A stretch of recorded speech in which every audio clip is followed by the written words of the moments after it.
Radio static breaks through the quiet at Glacier National Park's ranger station.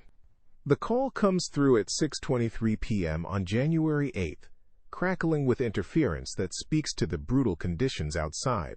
Ranger Tomas Martinez, 20 years among these peaks, recognizes the distress in the voice immediately. "This is Daniel Carter calling from Highline Trail. The transmission fights against tremendous wind. My wife, she's missing. We got caught in the storm, and I can't find Emily anywhere." Outside the ranger station, the temperature reads 15 below zero. Martinez knows these mountains demand respect, particularly in winter, when familiar trails become deadly mazes and even experienced hikers can vanish within minutes of losing their way. The coordinates Daniel provides make Martinez lean forward with concern. Highline Trail, spectacular in summer, transforms into treacherous terrain when winter storms eliminate visibility. Ridgelines that offer breathtaking photography opportunities hide deadly drop-offs when snow and wind create complete whiteouts. "I need you to stay exactly where you are," Martinez responds, his voice carrying 2 decades of mountain rescue experience. "What's your current shelter situation?" Daniel explains he's managed to dig an emergency snow cave near trail marker 2.3. His wilderness guide training kicked in, he says, when visibility disappeared around 3:30 p.m. "I only turned away for maybe 2 minutes to check our GPS position. When I looked back, Emily was gone. The visibility just vanished completely." Martinez notes the timeline carefully. The Carters had signed the trail register at 10:45 a.m. for what Daniel described as a 4-hour winter photography expedition. Morning forecasts had predicted possible afternoon storms, but nothing approaching the sudden whiteout conditions that developed. "We've got winds gusting over 60 miles per hour, helicopter pilot Karen Shaw reports. "No safe way to get airborne until this passes." The reality facing search teams weighs heavily on Martinez's mind. Emily Carter, somewhere in this wilderness, faces a night with temperatures dropping well below zero and winds that can knock people off narrow mountain ledges. Her survival depends entirely on finding adequate shelter and maintaining consciousness through extreme cold. Through the ranger station windows, Martinez watches the storm's fury. Emily Carter is alone in conditions that have proven fatal to seasoned mountaineers. The search must wait for first light, but darkness brings its own deadly urgency to mountain emergencies. Daniel's voice breaks through static one final time before the signal degrades. "Please find her." Emily knows these mountains well, but nobody can survive a night like this without proper protection. 6 months before that January night, Emily Carter moved through Logan Pass with the quiet confidence that comes from understanding both wildlife and wilderness intimately.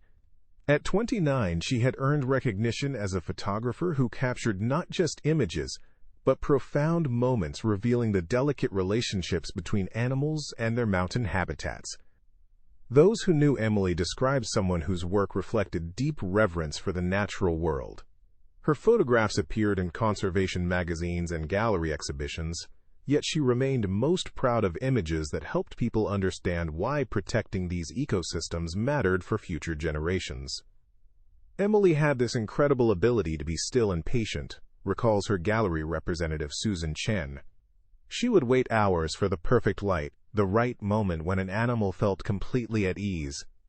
That patience showed in everything she did. Emily first encountered Daniel Carter during a guided photography expedition 5 years earlier. Friends remember them as beautifully matched. Daniel's understanding of mountain conditions perfectly complemented Emily's artistic vision, helping her access remote locations where her most meaningful work happened. Daniel, at 32, carried himself with the confidence of someone who had spent his adult life helping others navigate challenging terrain safely. His clients consistently praised his knowledge and calm presence during difficult conditions. For several years, this combination made him a sought-after guide with glacier expeditions. Yet even the strongest relationships can develop hairline fractures that become visible only in retrospect. Emily's sister, Abigail Wheeler, had begun noticing subtle changes in Emily's demeanor during what would become her final months. Emily had always been incredibly positive about life, Abigail reflects with gentle sadness, but she seemed worried about Daniel lately. He'd lost his position at the guiding company 3 months before their final trip. The job loss affected him more deeply than seemed normal for someone with his experience.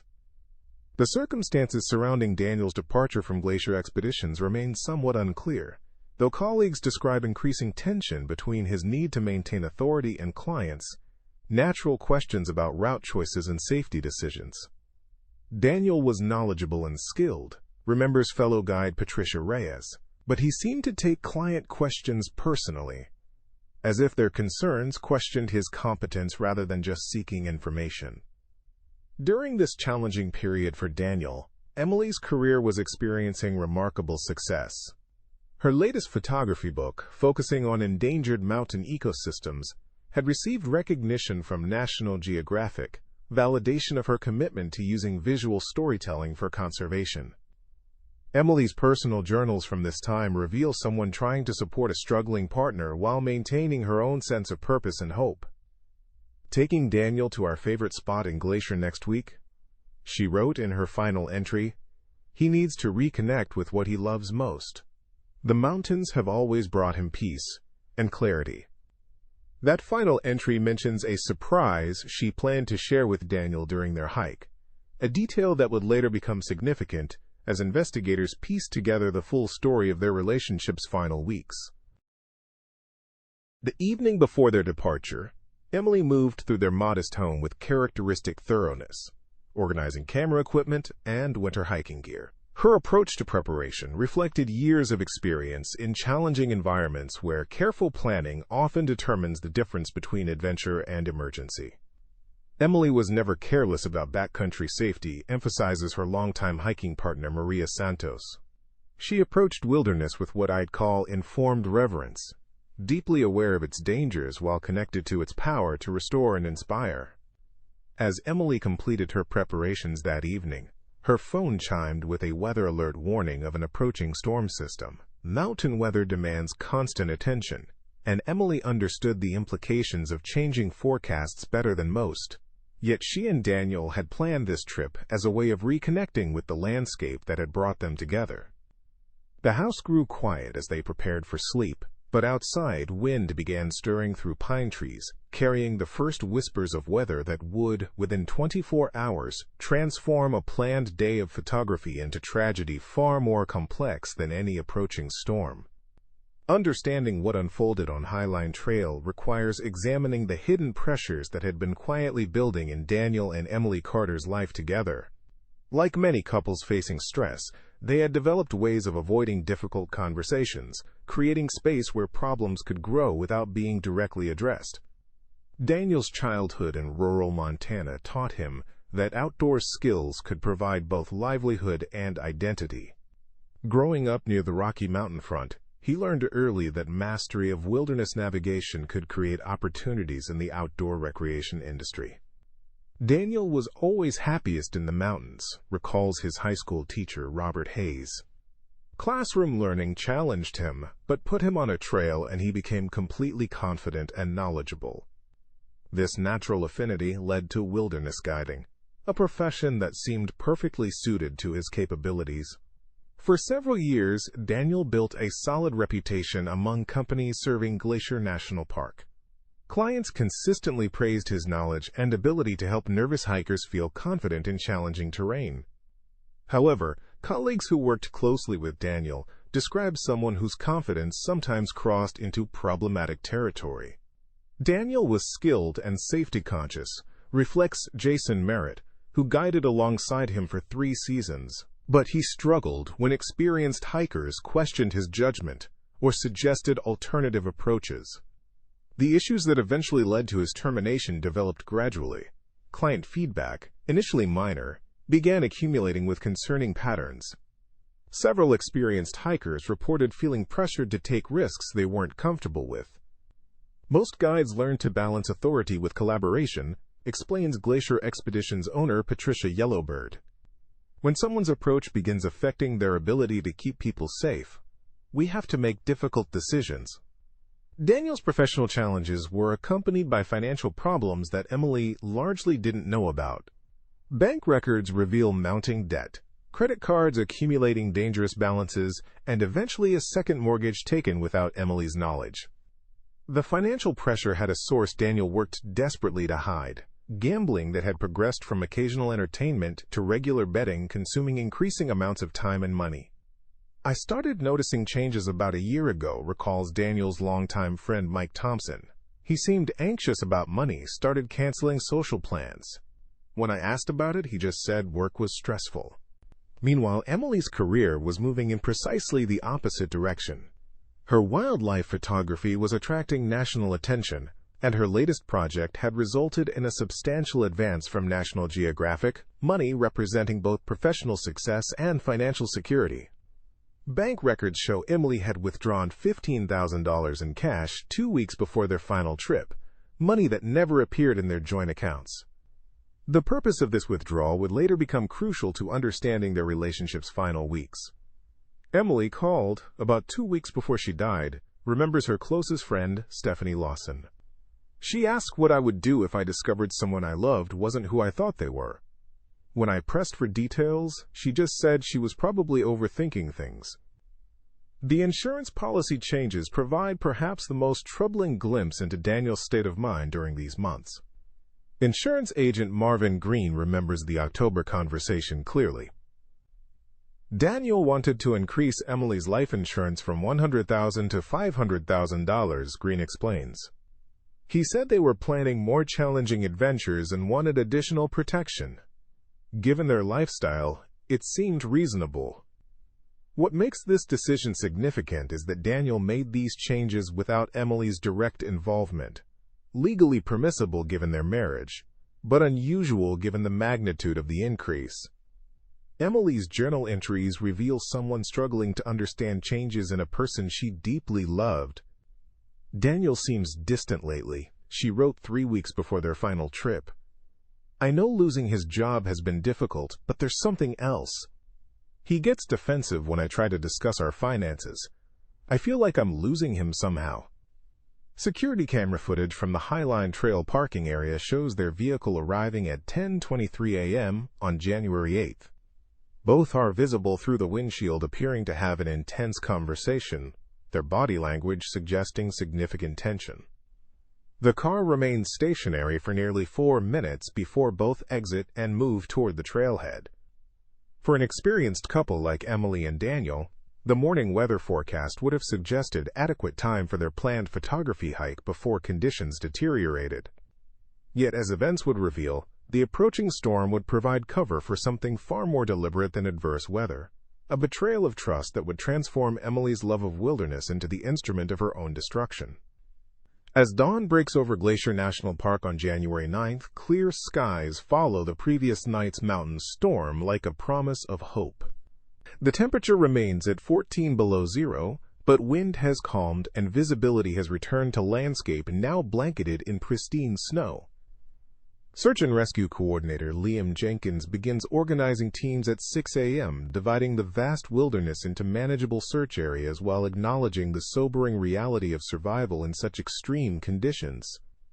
"We're looking for any signs, tracks, equipment, shelter attempts," Jenkins explains to his assembled team.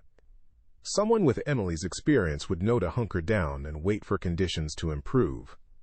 Daniel Carter emerges from his emergency snow cave as search teams assemble. His appearance tells the story of a difficult night, face marked by cold and exhaustion, movements stiff from hours in confined space. Several team members notice something in Daniel's demeanor they find difficult to describe. Most family members during search operations are either completely panicked or trying hard to stay hopeful, observes veteran searcher Tom Bradley. Daniel seemed almost detached at times. Daniel's account remains consistent. Sudden whiteout conditions around 3:30 p.m., Emily's disorientation when visibility dropped to nothing, her disappearance while he checked their GPS. "She's experienced," he tells rangers repeatedly. "She knows not to panic in situations like this." K-9 handler Meredith Simmons arrives with 2 specialized search dogs trained to detect human scent even beneath significant snow cover. But as the dogs work where Daniel reported Emily's disappearance, their behavior becomes puzzling. Rather than tracking outward in clear directions, they circle and whine, their confusion apparent. The dogs seemed frustrated, Simmons later recalls, like they were picking up conflicting information that didn't make sense to them.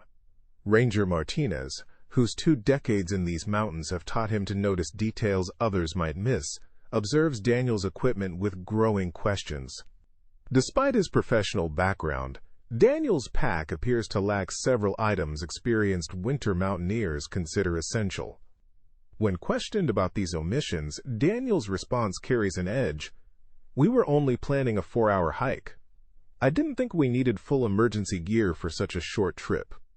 By midday, improved weather conditions allow helicopter operations to resume.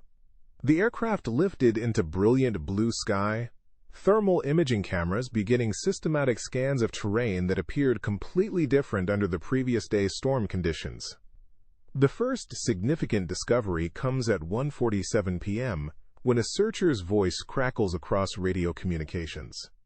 A single glove, later confirmed through distinctive features as belonging to Emily, has been discovered approximately 200 yards northeast of where Daniel reported she disappeared. This discovery immediately raises questions about the sequence Daniel described. If Emily had become disoriented and wandered away, why would evidence appear in a direction opposite to what he indicated? Detective Susan Walsh of the Montana State Police arrives quietly at the scene, her presence reflecting standard protocol when missing person cases involve potential complications. Her initial observations focus on careful documentation, noting evidence positions and subtle inconsistencies beginning to emerge. As afternoon shadows lengthen, Detective Walsh makes a routine request for access to the couple's vehicle. Inside, she discovers Emily's personal journal, pages filled with careful handwriting of someone who found solace in documenting thoughts and experiences. The day's final discovery comes at 3:22 p.m., transforming hope into heartbreak. Near a frozen stream, partially concealed by fresh snow, Emily's distinctive red winter hat has been found, a splash of color against white wilderness that marks the beginning of answers no one wanted to find. As search teams converge on this new location, the mountain landscape seems to hold its breath. The pristine beauty that makes this region so compelling now holds secrets that will soon reshape everything those who loved Emily thought they understood about her final day. At 2:34 p.m. on January 9th, the frozen stream near Highline Trail reveals what everyone had feared but hoped against. Emily Carter's body lies partially submerged beneath thin ice, her bright blue winter parka still properly secured. Her specialized hiking boots, laced with the same careful attention that had characterized her approach to wilderness travel. Dr. Richard Harmon, the county medical examiner, conducts his preliminary examination with gentle reverence such moments demand. His observations challenge assumptions about how Emily's death occurred. Her clothing is properly secured, boots still fitted correctly, Dr. Harmon notes quietly to Detective Walsh.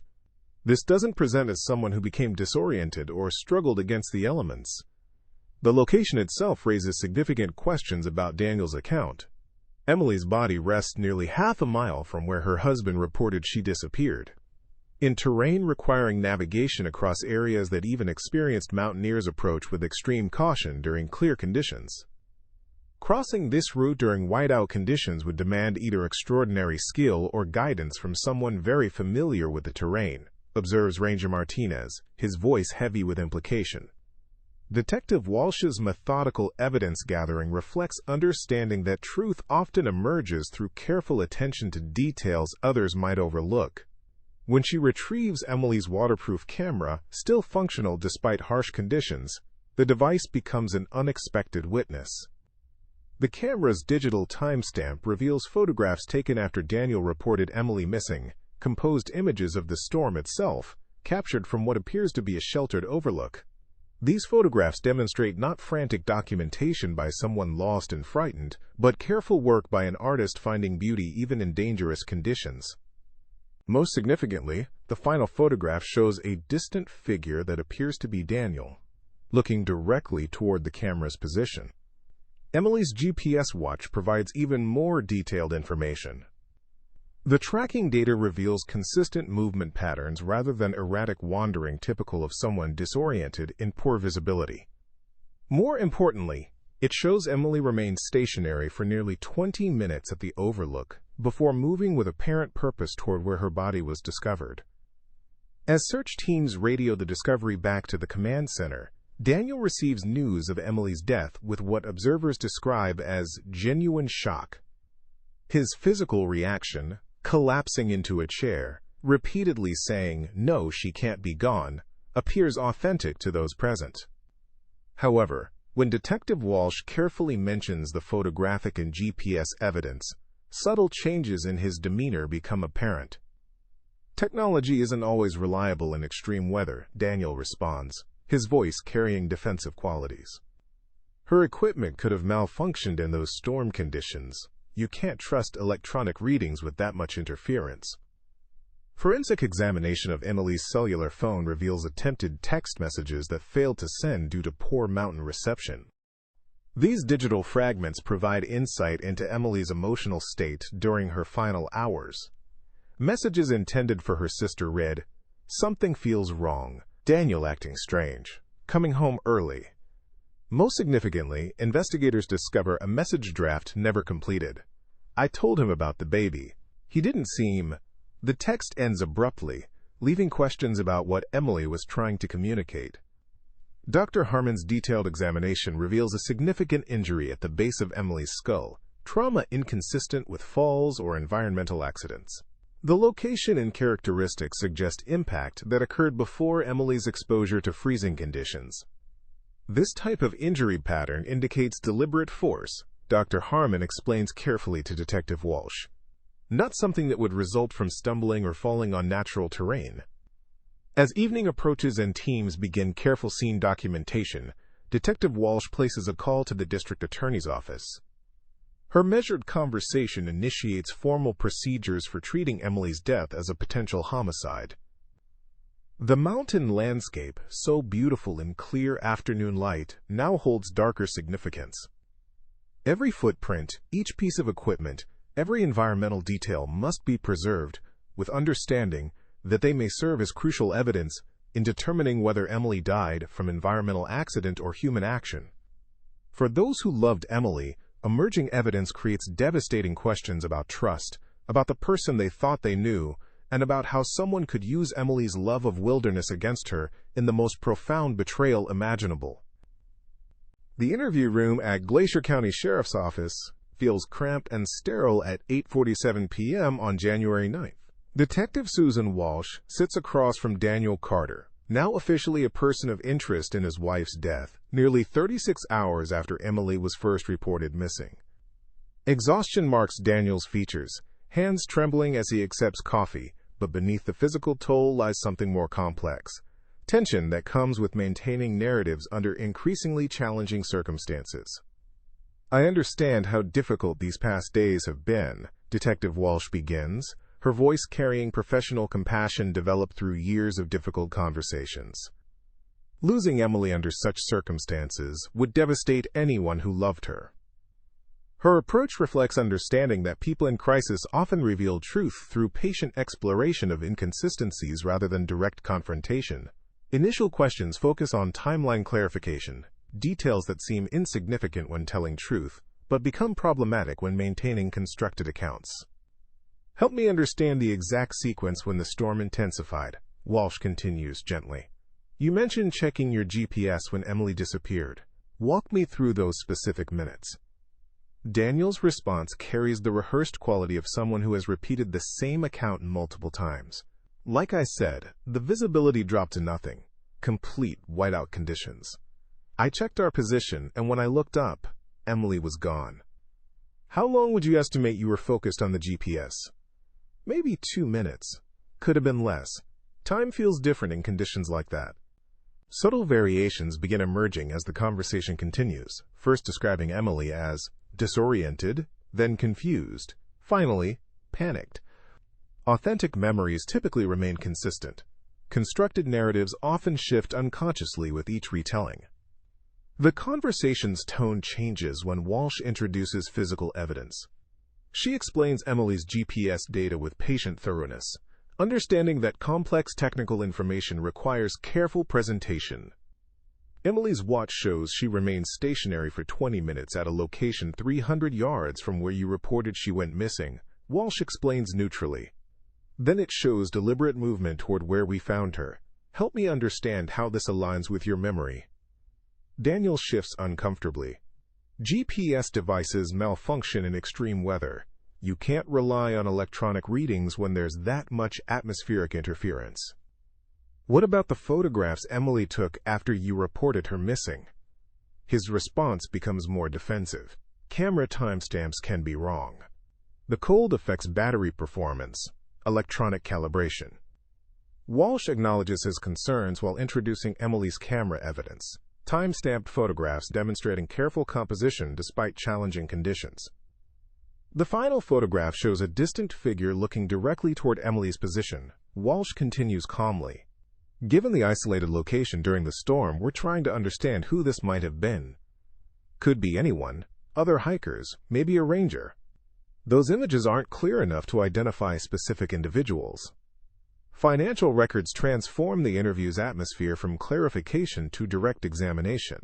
Gambling debts, hidden mortgages, and mounting creditor pressure create context that Daniel struggles to explain convincingly. Many couples face financial stress. Walsh acknowledges fairly, but the pattern here, secrecy, increasing debt, recent insurance changes, creates questions we need to address. Daniel's hastily retained attorney attempts to redirect conversation away from finances, but Daniel seems compelled to explain, as though maintaining innocence requires addressing each credibility challenge. Emily and I were working through financial difficulties. He admits with evident weariness. I made poor choices with gambling and was getting help, but I would never hurt Emily over money. She meant everything to me. Emily's pregnancy emerges through gentle presentation of medical examiner findings. Walsh explains preliminary autopsy results indicating Emily was approximately 8 weeks pregnant, information that appears to genuinely surprise Daniel. She mentioned wanting to tell me something during our hike, Daniel whispers, his voice breaking. She said she had a surprise that would change everything for us. I thought maybe she was planning to leave me because of our problems. This moment leads to the interview's crucial turning point. Walsh presents physical evidence that transforms suspicion into probable cause. Blunt force trauma to Emily's skull, inconsistent with accidental injury, and preliminary blood evidence on Daniel's ice axe matching Emily's type. Help me understand how Emily's blood might have gotten on your equipment, Walsh asks, her question carrying accumulated evidence weight while leaving space for explanation. Daniel's carefully maintained composure finally begins to crumble. She was going to leave me, he says, his voice hollow. Not just because of money, but because she couldn't trust me anymore. She'd discovered everything. The gambling, the loans, all the deception I'd hidden from her. The confession emerges gradually, words coming faster as emotional barriers collapse. The storm was supposed to provide cover. Mountain accidents happen in winter. People accept them. But Emily was so determined, so strong. Even after I struck her, she kept trying to reach safety.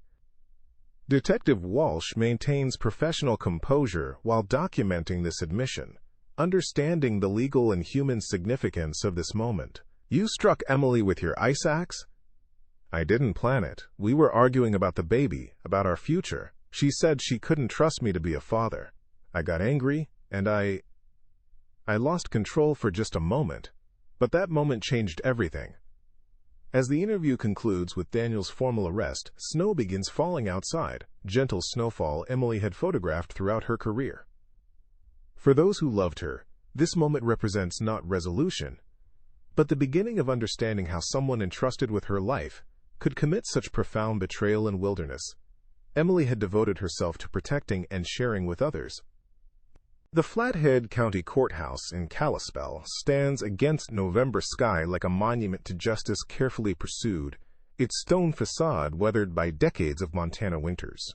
11 months after Emily Carter's death, the building fills with people whose lives have been forever changed by events that unfolded in the wilderness they all thought they understood. District Attorney Maria Gonzalez presents the state's case with methodical precision that complex criminal proceedings demand. Her opening statement frames Daniel Carter's actions not as momentary passion, but as calculated decisions made possible by intimate knowledge of wilderness conditions and Emily's trusting nature. Members of the jury, quote, Gonzalez begins, her voice carrying both authority and the weight of representing someone who cannot speak for herself. This case concerns the ultimate betrayal of trust. Emily died not because mountains claimed her, as they sometimes tragically do, but because someone who promised to protect her chose to use her love of wilderness against her. Emily's family occupies the courtroom's front row, their quiet presence a testament to love that endures beyond tragedy. Abigail Wheeler holds a small album containing images from Emily's final photography project, pictures that speak to a life devoted to capturing beauty and truth in the natural world. The prosecution's evidence unfolds with systematic thoroughness. Financial records demonstrate mounting desperation, gambling debts spiraling beyond manageable levels, creditor pressure becoming increasingly threatening, and the isolation that comes when deception becomes habitual. Mr. Carter had accumulated over $78,000 in gambling debt, financial analyst Rebecca Torres testified. Text messages show creditors making increasingly aggressive contact, including threats about consequences if payments weren't made. Life insurance policy modifications, presented through testimony from Agent Marvin Green, illustrate deliberate planning that preceded Emily's death. Mr. Carter was specific about wanting maximum coverage for what he described as increasingly dangerous photographic expeditions. Green testifies, his professional composure unable to mask discomfort at recognizing how his services were manipulated. Defense attorney Thomas Ridge faces the challenging task of creating reasonable doubt when physical evidence and partial confession appear overwhelming. His strategy focuses on extreme environmental conditions that day, attempting to frame tragedy as marriage under stress that culminated in poor judgment rather than premeditated murder. Glacier National Park has claimed many experienced lives during winter storms, Ridge argues during opening statements. What happened to Emily represents a tragic convergence of human frailty, extreme weather, and circumstances that spiraled beyond anyone's control. Yet expert witnesses systematically addressed this defense. Park Ranger Martinez takes the stand to describe Daniel's behavior during search operations. Moments of seeming calm contrasted with performative distress when others were observing. In 20 years of mountain rescues, I've learned to recognize genuine panic and grief, Martinez explains to the jury. Mr. Carter's responses seemed inconsistent with what I typically observe from family members during search operations. Search and Rescue Coordinator Jenkins provides equally concerning testimony about how Daniel subtly steered search teams away from areas where Emily was eventually discovered. He seemed to have strong opinions about where we shouldn't look, Jenkins recalls, which struck me as unusual for someone whose primary concern should have been covering as much ground as possible. Medical examiner Dr. Harmon explains with clinical precision how Emily's injuries, particularly blunt force trauma to her skull, indicate deliberate violence rather than environmental accident. The pattern and severity of head trauma is consistent with impact from a tool or weapon, Dr. Harmon testifies carefully. The angle and force required could not have resulted from falls or collisions with natural features. Technology expert Sarah Chen walks the jury through Emily's digital evidence, GPS data, time-stamped photographs, and cell phone records that create an irrefutable timeline contradicting Daniel's account. Emily's devices showed deliberate, purposeful movement, Chen explains, not the erratic patterns we would expect from someone disoriented in poor visibility conditions. Perhaps the most powerful moment comes when Abigail Wheeler takes the witness stand to share Emily's recovered text messages. Her voice remains steady as she reads communications never sent due to poor mountain reception. "I'm scared, Abby," she reads from Emily's phone. "Something feels wrong with Daniel. If anything happens to me, it wasn't an accident." The courtroom falls quiet as Abigail continues. "I told him about the baby today. He seemed upset instead of happy like I hoped." These words, preserved in Emily's phone memory, provide testimony no living witness could offer. Emily's own voice speaking from beyond the grave about her final fears and the pregnancy that may have triggered her husband's violent response. During prosecution closing arguments, District Attorney Gonzalez addresses the jury with words that honor Emily's memory while acknowledging the complexity of relationships that can conceal deadly intentions. Emily trusted the man who killed her with her life, literally and figuratively, Gonzalez states, her voice carrying both sadness and determination. She trusted him to guide her safely through the wilderness she loved. She trusted him with news of their unborn child. That trust was not just betrayed, it was weaponized against her. The deliberation weighs heavily on everyone present, but after 6 hours the jury returns with their verdict: guilty of first-degree murder. As the verdict is read, Daniel Carter shows no visible reaction, staring straight ahead as if the words don't quite register. Emily's family holds each other quietly, tears reflecting not celebration, but the somber satisfaction that comes when justice acknowledges a life wrongfully taken. The trial's conclusion marks not an ending, but a transition, from seeking answers about Emily's death to the longer work of preserving her memory and ensuring her legacy continues through the wilderness photography that brought meaning to her life and beauty to others. 1 year after Emily's death, her sister Abigail Wheeler stands quietly at the mountain overlook where Emily captured her final photographs. The morning air carries a gentle stillness, so different from the violent storm that forever changed their family story. Detective Susan Walsh joins her, their friendship forged through shared grief and the pursuit of truth. "I come here to feel close to her," Abigail shares, opening a small wooden box containing some of Emily's ashes. The case prompted meaningful changes in wilderness safety protocols. Emergency beacons are now required for winter hikers, and rangers conduct enhanced safety briefings that address both environmental and interpersonal dangers. Trust your instincts, they tell visitors, honoring Emily's memory through practical wisdom. Emily's photographic legacy continues touching lives. Her posthumous National Geographic collection, Whiteout, Beauty and Danger, features those haunting storm images now displayed in galleries nationwide. Proceeds support a foundation helping women recognize and escape dangerous relationships. The investigation revealed sobering truths about domestic violence hiding behind perfect facades. Financial desperation and control often intertwine in ways that make seemingly loving relationships deadly. Emily's GPS data showed she sensed danger and was seeking safety until the very end. As Abigail releases her sister's ashes into the mountain wind, she reflects on Emily's enduring impact. She loved these places deeply, understanding their beauty and risks. The snow will soon cover their footprints, but Emily's story, and the lives it has already saved, remain permanently etched in the hearts of those who remember her courage.